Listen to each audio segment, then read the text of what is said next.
Delco. What is Delco? Urban Dictionary, maybe the best definition of any place in the history of any place.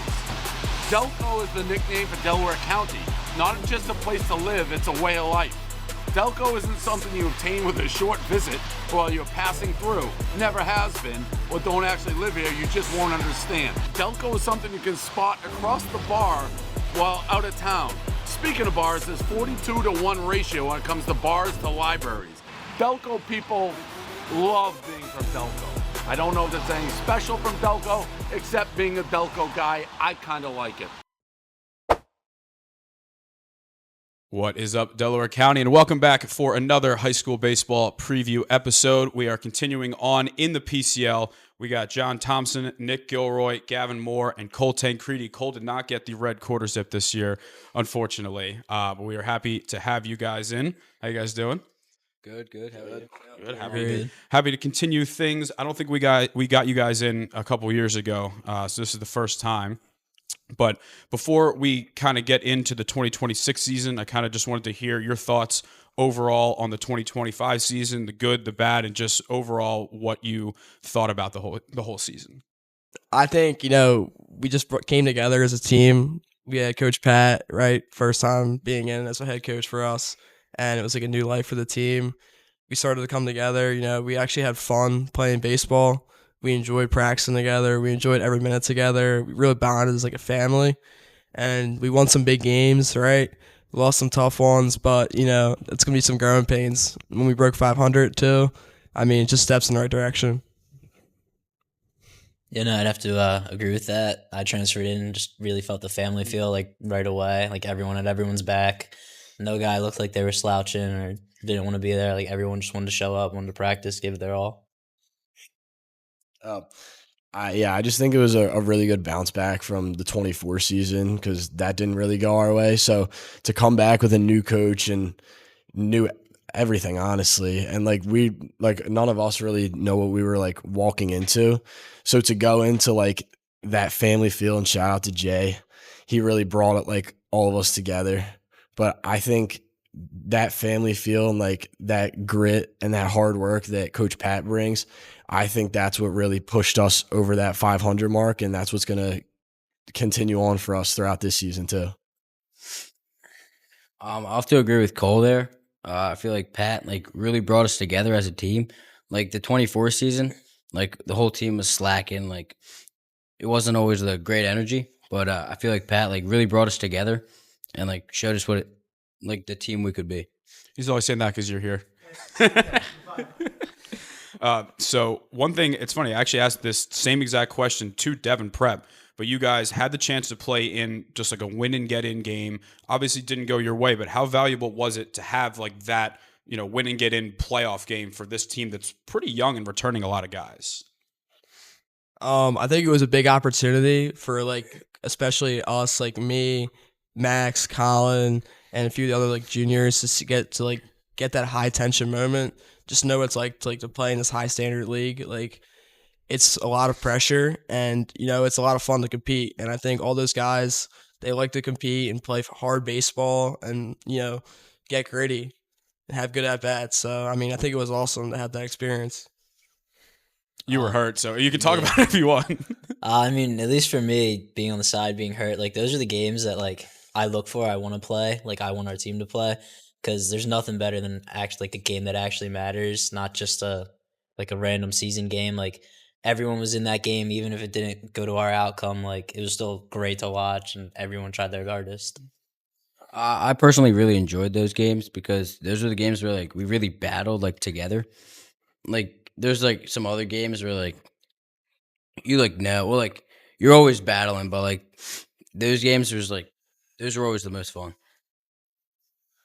I think that the Devon game really just showed we kind of at the end there, everyone was kind of dead, which is bringing me to this season. Is that the way that we're approaching this and the way that we're coming at all of our training and all of our hitting and our mental side and everything, we've ramped that up so much compared to last season, just so when we get back into that game, we're not gonna fold under pressure.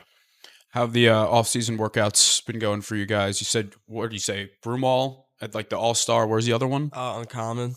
Where's that at? Conchi. Okay, I should know that. I lived there for a year. That's on me. We got the Conchi resident here. So yeah, how's everything been going? Is that like mostly just baseball? Or do you guys do like team lifts and stuff there as well? We do. So we hit on Monday and Saturday, and then on Thursday we'll go inside at school and we'll lift, and we'll throw inside too in one of the gyms.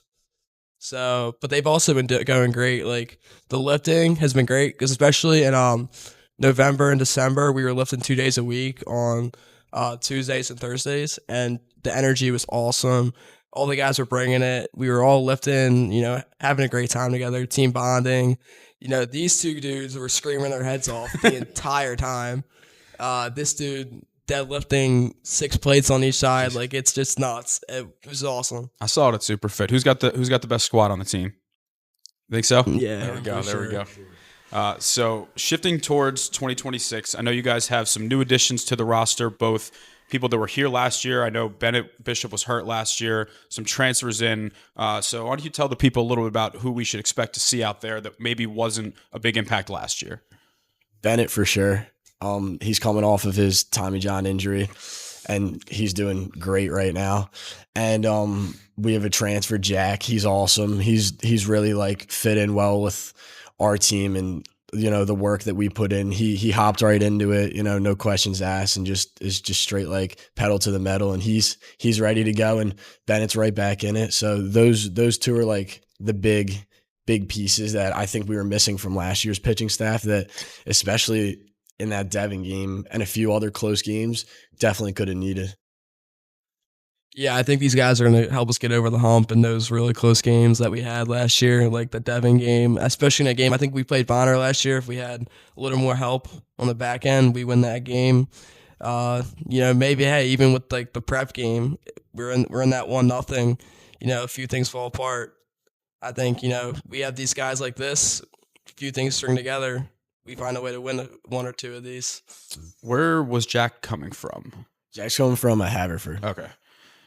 So you guys lost some seniors, Jalen Tidwell. I'm going to butcher this name, Matt McGoey. Matt McGoey, yeah. McGoey. All right, that was pretty good. That was pretty good. Like Drew Mulligan, Mark Foner. How do you guys kind of plan on replacing them, not just like in the lineup, but more kind of like the leadership side? So like us as captains and leaders of this team, it's going to be hard to fill Jalen's shoes. He was definitely one of a kind, and he pushed us in every aspect possible, like more than we knew that we could, push through. So he got us over those moments and, those tough times where like coming into that season, it was uneasy and you didn't know because, Coach Pat, he just got hired and he was like with us through all of it. And definitely I'd say Matt and Mark, they were like it wasn't even their pitching, like their skills were great, but their mentality and the way they were at practice and how they were as just like people overall, that is what like made like our pitching staff last year. Anybody else for that? Yeah, I think like Matt and Mark were kind of like the guys, like they were the glue. Like anytime you're around Mark, no matter what the score of the game was, how he was pitching, how we were playing, anything, he was always happy. And then, you say anything to McGoey, he's always got something to say that'll brighten your day.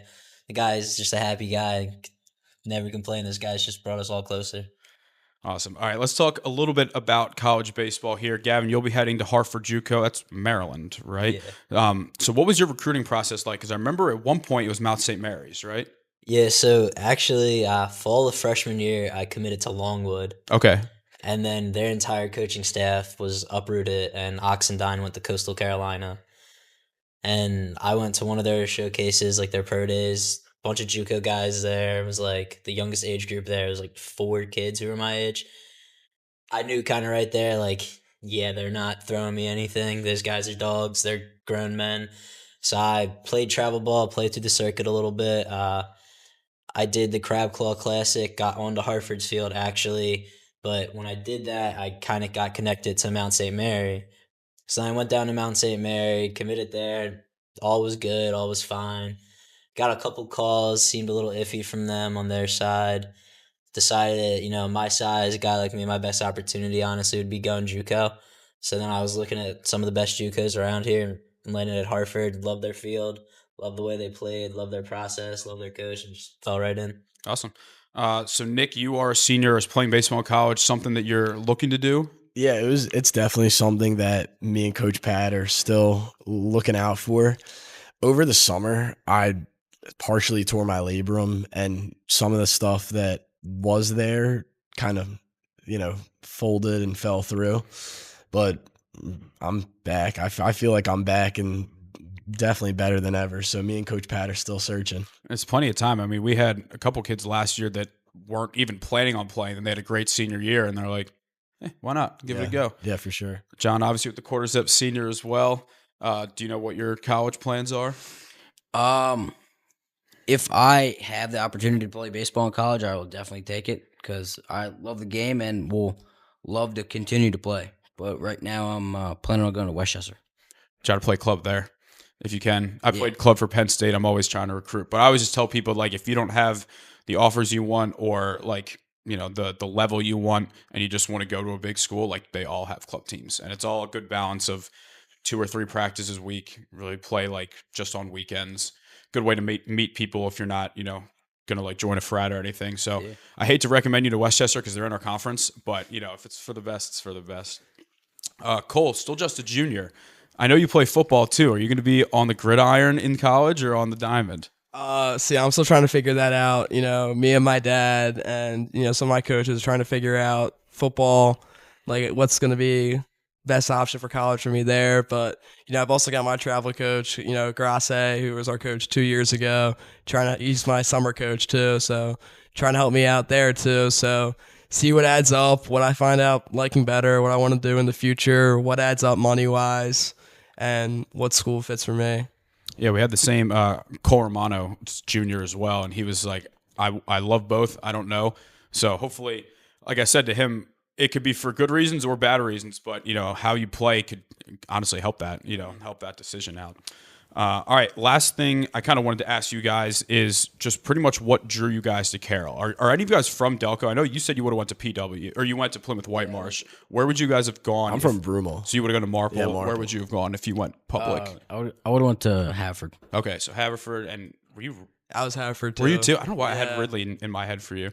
Maybe it's just the thick Delco accent, So what kind of drew you guys to going to Carroll? Was it sports? Was it academics? Like, what kind of brought you here?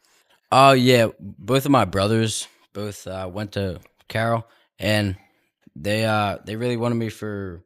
Well, I wouldn't say wanted me, but I really wanted to play football and baseball there. So did you play football this year? Yeah. Who was better between you two on the field? 100% me, no questions asked. I mean, Let's get some Oklahoma drills. Get some Delco. Oklahoma drills out here. What drew me to Carroll, honestly, was when I went to Shadow. Everyone's like really welcoming and the community's great. All of our events, basketball games, football games, like everyone shows out, and it's just a really like a super nice community. And all the teachers are very helpful with all that they do. And then also baseball, like when I was looking and I met Coach Grassi, he was great. And Father Mark, they were awesome. And all the guys on the team were, that was the year of Don Vanini and Tazi, like when I was in 8th grade, I think. So they were all welcoming and they were, guiding me in a way. I had a few factors kind of pushing me out from PW. So when I was looking, I just did a shadow day at Carroll because it's down the road from Conshohocken, like 15 minutes. And I met Danny Mack there, one of the guys, our catcher. Awesome dude. He was super welcoming, made it really fun. Met some of the other guys, met the seniors, met like Drew, met Matt. Kind of felt like at place there, like didn't really know these kids and felt like family already. So I just went. Anywhere else you were like debate? Like, did you go on any other visits to any other schools? I did not. Carroll was like the first one we thought of just because it was like genuinely, it's like right down the road. Yeah. When I was living in Conchi, Devin played Goretti like at Carroll for their playoff game. It was supposed to be in Philly. And when I found out that it was at Carroll, I was such a relief. Cole? So I went to Dots growing up, and all my friends from school went to O'Hara. I saw O'Hara, didn't like it at all, didn't get what was everything behind it. I just didn't like it.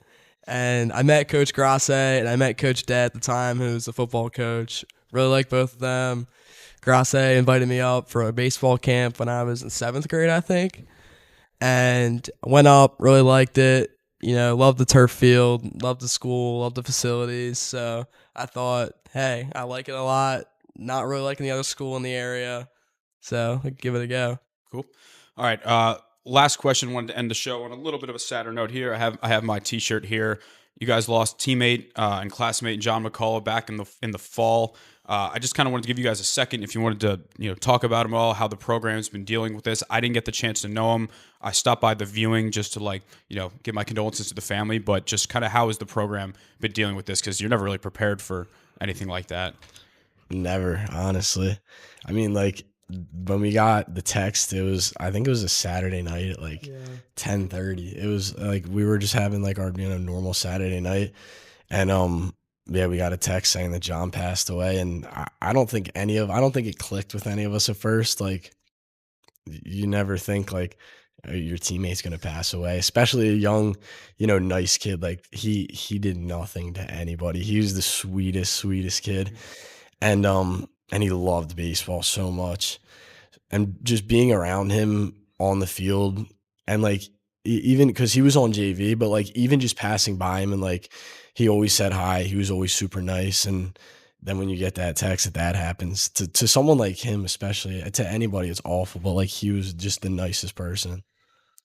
Yeah, I don't think I ever didn't see him with a smile on his face. And that's like the hardest thing about it, when you go into that viewing and, you see him, like, you just see him how he is, and you don't see that smile anymore. And it's super tough. And everyone, like, that's when it first set into everyone, like, dang, like, I'll never, like, sit and talk with this kid again. I'll never play an inning with baseball with this kid again. Like, it's tough. Yeah, for me, I met him last year a little bit, and we weren't like super close because he was just on JV. But like anytime you'd see him, he'd always smile, always greet you. Any of the workouts he went to, would never complain. Some of like the winter workouts we had, like we pushed it really hard and always smiling, always giving it his all. And then I think when it got real and it all hit us, I think it kind of made us all realize like we can't take any of this for granted. Like the years we're spending with each other, like all these memories, like these are going to be some of the best memories of our life. And I think it just brought us all closer too. It's pretty cool to see how the whole Carroll community came together. We raised like $1,000 with these because we put these out and we get like 40% of like the shirts. So I think there were probably at least like 150 people that ordered them, which was pretty cool. And it shows like even all like the alumni, the families, like you guys are a close group. Yeah. Yeah. All right, boys. Well, thank you for taking the time to come on. We got Coach Pat Dunn coming on here as well. So best of luck this season. We'll see you guys out at a game soon. Thank you. Yep, thank you for having us. All right, Carroll coach Pat Dunn, welcome to the show. Great to have you on. You finished your first season as the head coach of Carroll last year, so kind of like how I asked with them, I'd love to hear just your thoughts overall on the experience, how it went, positives and negatives, just overall takeaways. First, let me thank you for having me and having my group of guys. They love the opportunity.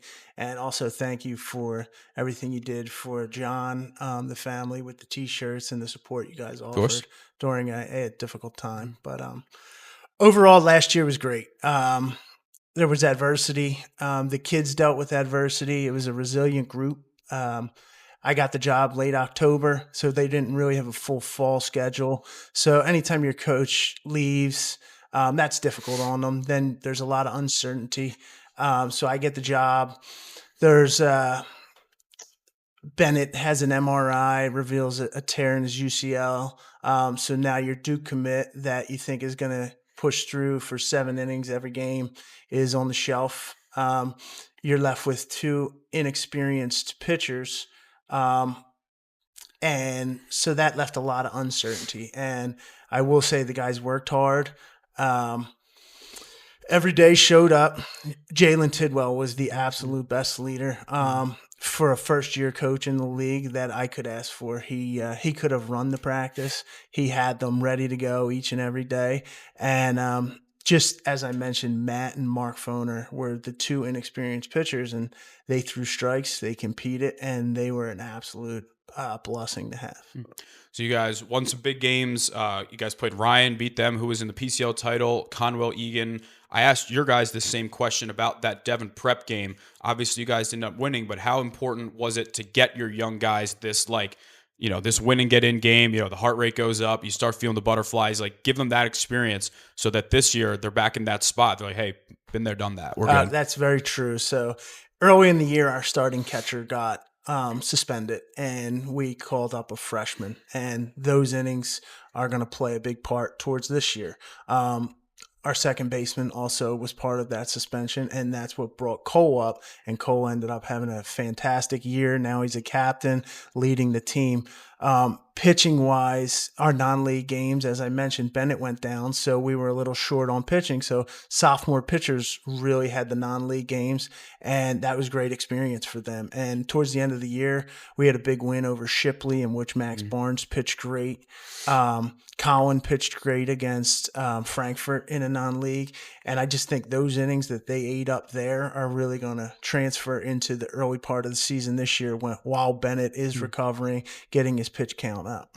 Those non-conference games, it could be hard to judge. Like, you know, we do our power rankings, and it's like we'll have a team ranked higher that lost to a different team in those non-conference games. But those are big for just trying different things out, getting different guys reps, and just, you know, really just showing that you need to have the full roster to be able to make a deep run. Yeah, your depth is definitely challenged in those non-conference games. And one thing that I learned from last year is our team was comfortable playing at home. I mean, it's a turf field.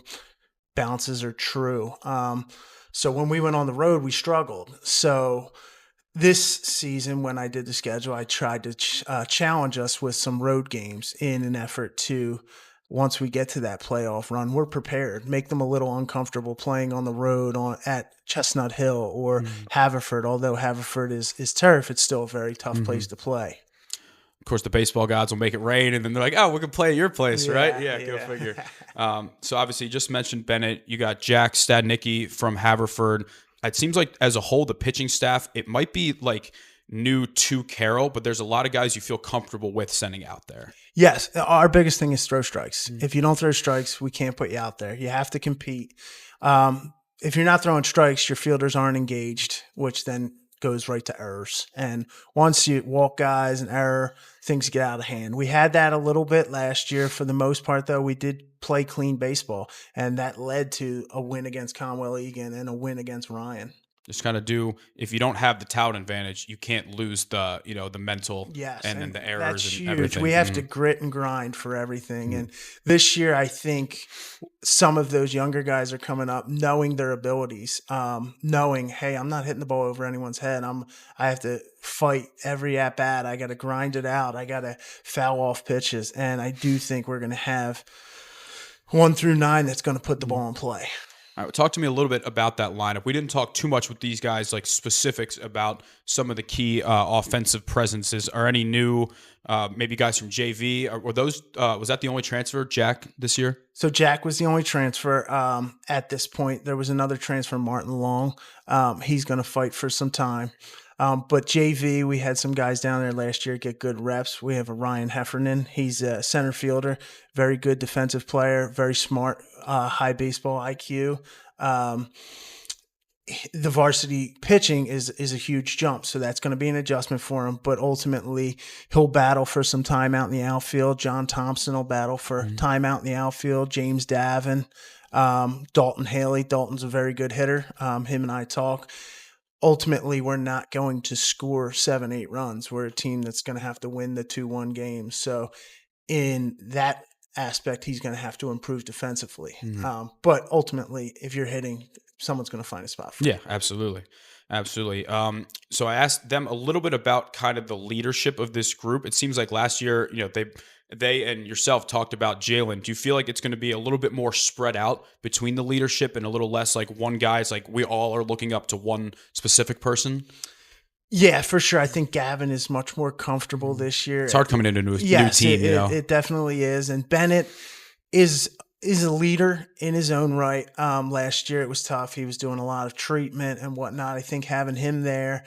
Jack is a competitor, and Jack is going to battle. He's an older older kid, senior, so there's some experience there. John, Nick's been great, and Cole, all great leaders. There's other great leaders too. You can only have so many captains though, but yeah. Any new additions to the coaching staff, or you're not from Delco, right? No, I'm from Fairmount. So where did you go to high school? I went to Roman. So you know the PCL. I do. Plenty. So I played at Roman, and then followed it for a long time. I was coaching out in PA Rebels out in Westchester with John Fleming, who's great, runs a great program. And Jalen actually was out there. So one thing led to another. I came out to see Jalen play against Roman, and couldn't believe the facility. This is a great field, and I kind of got right back into it. Love for it never really died off, but and then when the opportunity came, I had been working with some of the current Carroll players, Colin Moran, and a few others, and it was kind of like, this may be a good opportunity. You were coaching at, was it Boys Latin at the time? I was coaching. So I was working in Paoli, which isn't far from here. And once I was established there, I was able to coach again. So right out of college, I did some time at Gwinnett Mercy, just helping find players for Coach Murphy. The alma mater, of course. Yeah, so Coach Murphy's a great guy, great mentor. So I was helping him find players until I got established. And then my brother was the athletic director at Boys Latin. And he's like, whatever you can give us is just a huge plus. So once I got my time in Paoli, I went down, coached, and it was just a great group of kids, very appreciative. So then I moved jobs, and the same thing. I wasn't very established. I didn't have that time. And then once I got the time, I became the head coach at Boys Latin. We had a nice team. We competed in some big games. I think we played Northeast, who was a top team in the league. We were beating them into the fifth or so inning, which is small victories when you're coaching in against a power like that. It's Philly Public League, right? Yes, Is that what it is? yes. Yeah, so ultimately then COVID hits, and then work again gets in the way, and then I started coaching out in Westchester. Then I had a son, so that takes precedent over everything. But ultimately, I found my way to Carroll, and I couldn't be happier. Well, you need to do what we did with Coach DeBar. When you win that game of the week, you got to have your I boy said with that you. to You him. know, So we saw each other. I think it was in the fall. It may have been at the end of last year, but I said to him, that was great. I said, I hope my son could. oh, do they were that. adorable. Yeah, it was awesome. So in your eyes, I know that, wins and losses are the great indicator of this, but what would make this year a success? Because like you can play well and lose, and you can play terrible and win. So last year, people had no expectations for us, and my expectation was to be the best version of ourselves. And I will say, I think we did that. We won every game we were supposed to win. We stole 3 games we weren't supposed to win. And in my eyes, that's a good season. And this year, our goal was playoffs. There's no way around it. Last year, we won 4 PCL games. I think in the last so many years, 4 got you into the playoffs. Last year, it was just such a bunched up pack that we didn't get into that playoff run. So ultimately, that's going to make us hungry. But this year, playoffs is our ultimate goal. Win a play-in game, even avoid a play-in game is the ultimate goal. Jack is a big key to that. We expect Jack to go out and throw his 100 pitches each and every outing. We're not rushing Bennett. His health is ultimately too bright of a future. Exactly. It's not that big a deal. So anything he gives us is ultimately a plus. We want him to take his time. He's got a long, bright future ahead of him. We do think Colin Moran, Max Barnes, they can give us innings. Gavin's got a very live arm. He'll be our probably top reliever. And you just never know. Kids are resilient. Somebody else will step up. And ultimately, if you throw strikes, you can and compete. There's room for you. Yeah, I mean, a great example was Klowanski from Bonner last year. He was supposed to be their number 3 or 4. Corey Sheridan gets hurt. Next thing you know, his ERA is like .75. Yep, it's throughout amazing the whole season, with opportunity what kids can do. Absolutely. So when you look around kind of the PCL, would you say Carroll has a main rival? Because I was thinking about, like, Bonner and O'Hara seem like they're each other's top rivals. Does Carroll, do you think that there's somebody? So, or even in any sport? I think admissions wise, it's O'Hara. Yeah. Because that's a battle for the kids. But I will say that our players view Bonner as their rival. Yeah. Granted, recent times it's been a lopsided rivalry, but we're hoping to make it competitive and steal one from them. You kind of feel like how I talk about Penn State, where I'm like, yeah, Michigan, Ohio State hate each other way more than they hate us, but we still, those are who we consider our biggest rivals. Looking around the PCL, who are some teams you expect to kind of be like those top contenders towards the end? So obviously you have LaSalle, and people say, well, they lost pitching, but they're like a factory. They have kids at JV that are mid 80s, upper 80s, that are Kyle is so far advanced. He's really going to work them into shape, but they return a ton of offense. Bonner will be up there. Wood is very well coached. They have Sell, who's a dominant number one pitcher in the league. I think Devin Prep with Dugan. Dugan is phenomenal. Yeah, he was here last week. I had the chance to coach him in a fall game, and he was fantastic. He competes, throws strikes.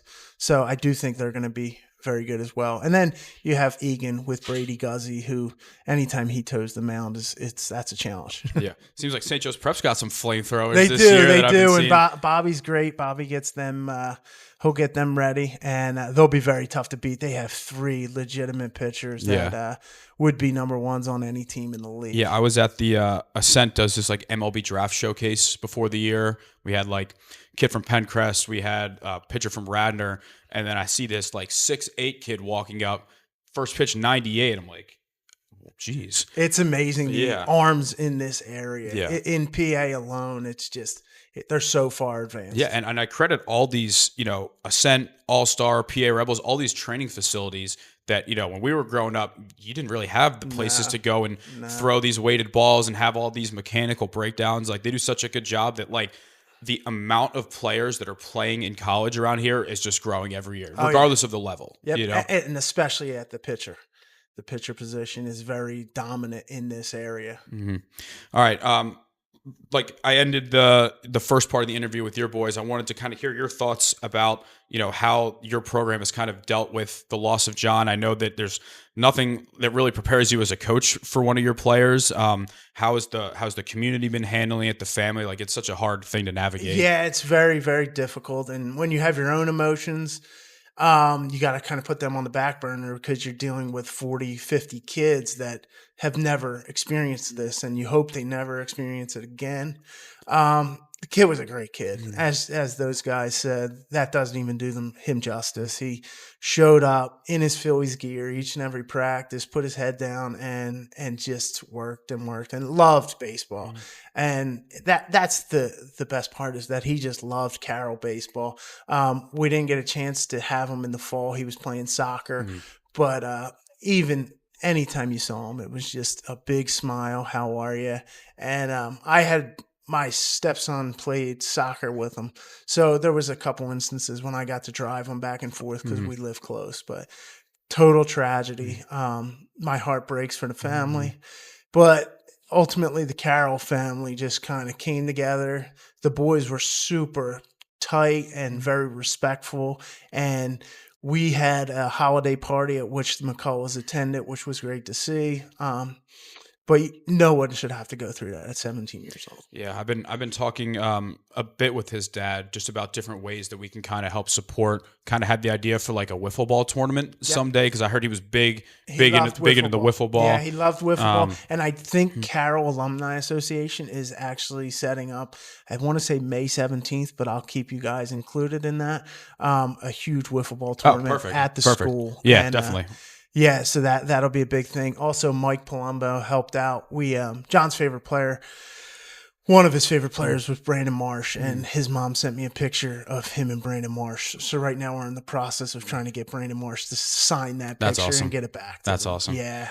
Well, sorry to put you on the spot like that. I know it's a tough thing. It's okay, but I can't thank you guys enough for the support during that. And there was so many schools. GA reached out, LaSalle reached out, so many different schools, so many Coach D-Bar and D-Bar Senior, he was absolutely awesome through the whole grieving process. But the PCL was a very tight knit, and I will say the amount of support we got was